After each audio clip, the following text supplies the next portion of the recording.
నమస్తే. Welcome to legend TV. ప్రస్తుతం నాతో పాటు ఏపూరి సోమన్ అన్న ఉన్నారు. మాట్లాడే ప్రయత్నం చేద్దాం. అన్న, ఈ 1,00,000 డప్పులు అలాగే 1000 గొంతుకులు ఈ కార్యక్రమానికి సంబంధించి కొంత కొంత వ్యతిరేకత కూడా బయట కనపడతా ఉంది. అంటే మీరేం చెప్పదలుచుకున్నారు ఈ కార్యక్రమానికి సంబంధించి ప్రధానంగా ఎత్తుకోవడానికి కానీ రీజన్ ఏంటి? 30 ఏండ్లుగా తెలుగు నేల మీద యావత్తు భారతావనిని ఈదుమూడిలో మొదలై సుప్రీంకోర్టు తీర్పు తీసుకొని మెట్లు దిగొచ్చే వరకు గౌరవ శ్రీ మందాకృష్ణ మాదిగ గారి సారథ్యంలో ఈ రాష్ట్రంలో అద్భుతమైనటువంటి కార్యక్రమాలు జరిగినాయి. అది మీకు తెలుసు. తరతరాలుగా కన్నీళ్లు, కష్టాలు, అవమానాలు, అవహేళనలు అనుభవించి ఎట్టిలో నలిగి మట్టి మూసి జీతగాళ్లుగా బతికి, లేబర్గా బతికి, కూలీలుగా బతికి, ఆకలికి చచ్చి నిద్రలేని రాత్రులు గడిపినటువంటి జాతి మాదిగ ఉపకులాలు. మాలల్లో కూడా ఉపకులాలు ఆ కటిక దరిద్రం అనుభవించే వాళ్ళు ఉన్నారు. మాలల్లో కూడా ఉపకులాలు ఉన్నాయి. కానీ 59 కులాలు దళిత కులాలు ఉంటే 58 కులాల యొక్క వాటాను ఒకే కులంగా ఉన్నటువంటి వాళ్ళు అనుభవిస్తూ రిజర్వేషన్ ఫలాలను ఎస్సీల ఏబిసిడీల వర్గీకరణ జరగాలి అని అంటే దాన్ని ప్రతిసారి అడ్డుకుంటూ రాజకీయ ల్యాబింగ్ల ద్వారా 30 ఏండ్లుగా దీన్ని కాలయాపన చేస్తూ సాగదీస్తూ తీసుకొచ్చారు. 30 ఏండ్లుగా మందాకృష్ణ మాదిగ గారు ఎక్కని కొండలేదు, మొక్కని బండలేదు. ఎక్కని కొండలేదు, మొక్కని బండలేదు. 30 ఏండ్లుగా వారు పోరాటం చేశారు. ముట్టడీలు చేశారు, ధర్నాలు చేశారు, రాస్తారోకాలు చేశారు, గేరావులు చేశారు, అసెంబ్లీ ముట్టడించిండ్రు, అసెంబ్లీపై దాడి చేసిండ్రు, గాంధీ భవన్ దాడి చేసిండ్రు. అనేక చారిత్రాత్మకమైన మిలిటెంట్ పోరాటాలు నిర్వహించినటువంటి చరిత్ర ఉంది. 19 మంది అమరవీరులైనటువంటి చరిత్ర ఉంది ఎంఆర్పిఎస్ ఉద్యమానికి.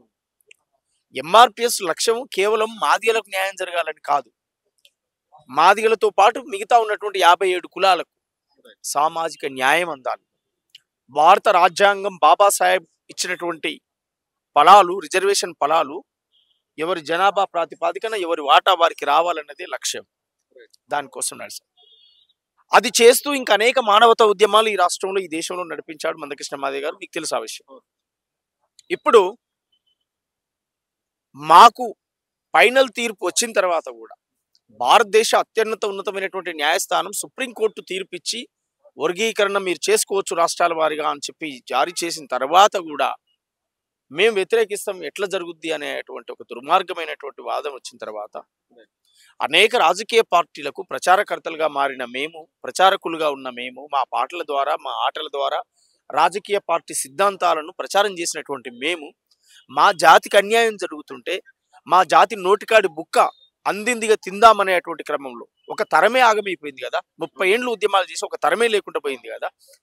అట్లాంటిది ఇవాళ ఎదుగుతున్న తరానికన్నా కనీసం ఈ ఫలాలు అందుతాయని ఆశిస్తున్న క్రమంలో నోటికాడి ముద్దను మళ్ళీ గుంజుకొని పోయేటువంటి ప్రయత్నం జరిగినట్టుగా సుప్రీంకోర్టు తీర్పును మేము వ్యతిరేకిస్తామనంటే, ప్రధానమంత్రులు చెప్తే మేము వ్యతిరేకిస్తామంటే, ఈ దేశంలో ఉన్న అన్ని రాజకీయ పార్టీలు ఓకే అని చెప్పినాక కూడా మేము వ్యతిరేకిస్తామంటే, ఇలాంటి దుర్మార్గులు ఉన్న తర్వాత ఈ జాతిలో పుట్టినటువంటి బిడ్డలుగా ఈ ఆకాంక్షను మరొకసారి ఈ ప్రపంచానికి చెప్పాల్సిన బాధ్యత మా పైన. అంటే మీరు అన్నదమ్ములుగా ఉండాల్సిన కులాలు, ఇప్పుడు మాల కులం కూడా మీకు అన్నదమ్ములుగా ఉండాల్సిన కులం, ఇందుకు ఒక్కసారిగా వ్యతిరేకత క్రియేట్ చేయడం అంటే అది రాజకీయ పరంగా అనుకోవచ్చా, లేదంటే నిజంగానే దీని మీద చిత్రశుద్ధి ఉండి జరుగుతుంది అనుకోవచ్చా, లేకపోతే ఏంటి?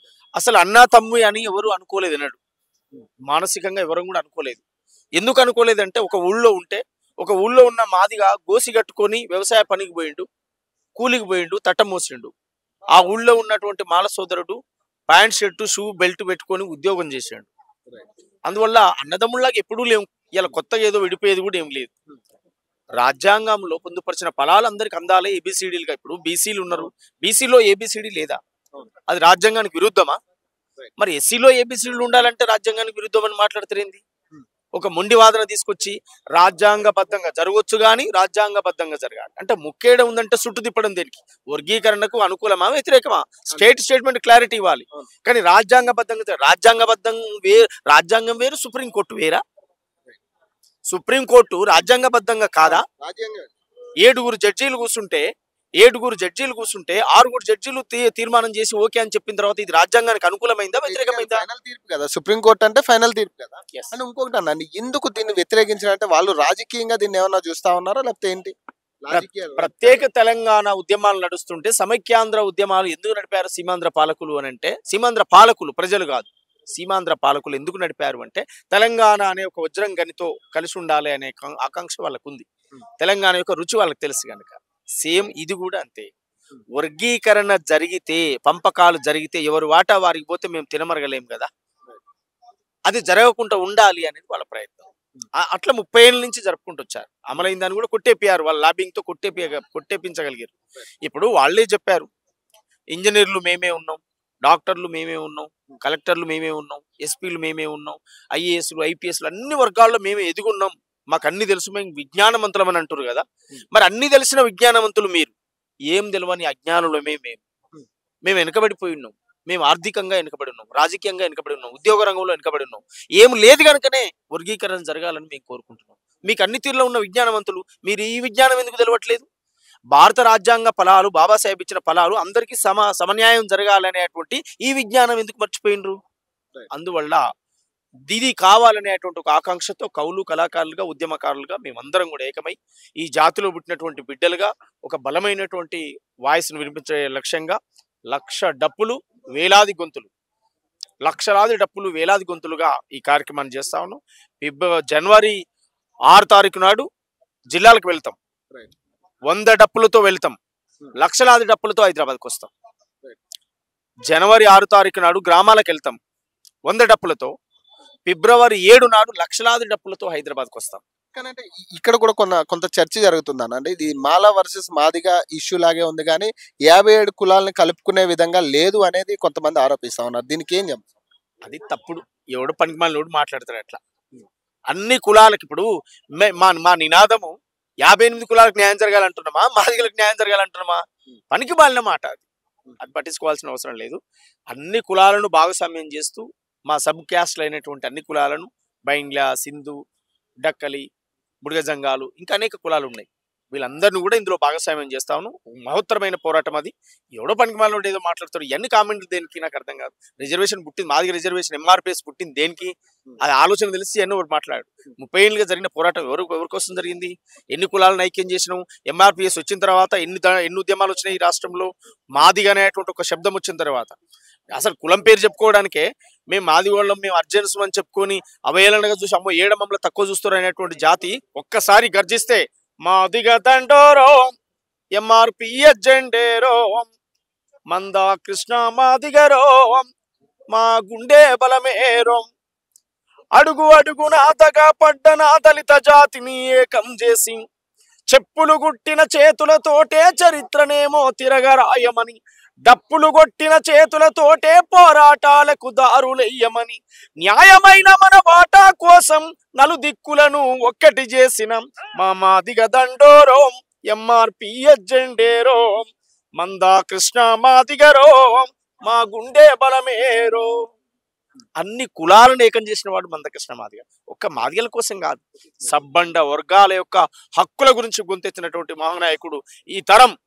బుద్ధుడు, పూలే, అంబేద్కర్, కాన్షీరామ్, జగ్జీవన్ రామ్ తర్వాత ఈ తరానికి మందకృష్ణ మాదిగ అనేటువంటి ఒక గొప్ప మహానాయకుడిని ఈ దేశం. ఇదే విషయం కొంతమంది కాంగ్రెస్ నాయకులను అడిగినప్పుడు, అంటే మీరు వర్గీకరణ సంబంధించి ఎప్పుడు చేస్తారనే అంశం మీద మేము అడిగినప్పుడు అంటే వాళ్ళు చెప్తా ఉన్నారు, నెలలే కదా కావస్తా ఉంది మేము చెప్పి కూడా ఇది జరుగుతుంది ఖచ్చితంగా. మరి ఈ లోపు వీళ్ళందరూ వచ్చి డప్పులు కానీ లేదంటే ఈ ఈ ప్రెస్ మీట్లు కావచ్చు లేదా రోడ్డు మీదకి వచ్చి నిరసనలు అనేది ఎంతవరకు దేనికి ఉపయోగం అని చెప్పేసి చెప్తా ఉన్నారు. ఇదేం ఇది ఎవరికి నిరసన వ్యక్తం చేసేది కాదు. ఇది ఎవరికి నిరసన వ్యక్తం చేసేది కాదు. ఈ సమాజంలో 30 ఏండ్ల జరిగినటువంటి పోరాటం సుప్రీంకోర్టు తీర్పిచ్చిన తర్వాత జరుగుతున్న మొదటి కార్యక్రమం. ఈ ఆకాంక్ష బలమైందని చెప్పే కార్యక్రమం. మా ఆకాంక్ష బలమైందని చెప్పడం. దానికి బీసీలు వచ్చిండ్రు, దానికి కళాకారులు వచ్చిండ్రు, దానికి మేధావులు వచ్చిండ్రు, దానికి జర్నలిస్టులు వచ్చిండ్రు, అన్ని వర్గాల నుంచి మద్దతు ఉంది. అంటే ఇది న్యాయమైందా కాదా? అది మరొకసారి రుజువు చేసే ప్రయత్నమే తప్ప ఎవరికి నిరసన కాదు, ఎవరికి వ్యతిరేకం కాదు. కాంగ్రెస్ పార్టీ మేనిఫెస్టోలో ఉంది వర్గీకరణకు అనుకూలం అని చెప్పి. రేవంత్ రెడ్డి గారు ముఖ్యమంత్రి గారు అసెంబ్లీలో చెప్పిండ్రు ఏబిసిడీలు చేస్తామని చెప్పి. ఎస్, అద్భుతంగా స్వాగతించిండ్రు వారు. సంతోషపడుతున్నాం మేము. ఓకే, కాంగ్రెస్ పార్టీలో ఉంటూనే కాంగ్రెస్ కొనసాగుతూ, ఇంకో ఎమ్మెల్యే కొనసాగుతూ, కాంగ్రెస్ పార్టీ ప్రతినిధులుగా ఉంటూనే, పార్టీలో పదవులు అనుభవిస్తూ, ప్రజాప్రతినిధులుగా ఉంటూనే కాంగ్రెస్ పార్టీ మేనిఫెస్టోకు వ్యతిరేకంగా మాట్లాడుతున్నారు. అది ద్రోహం.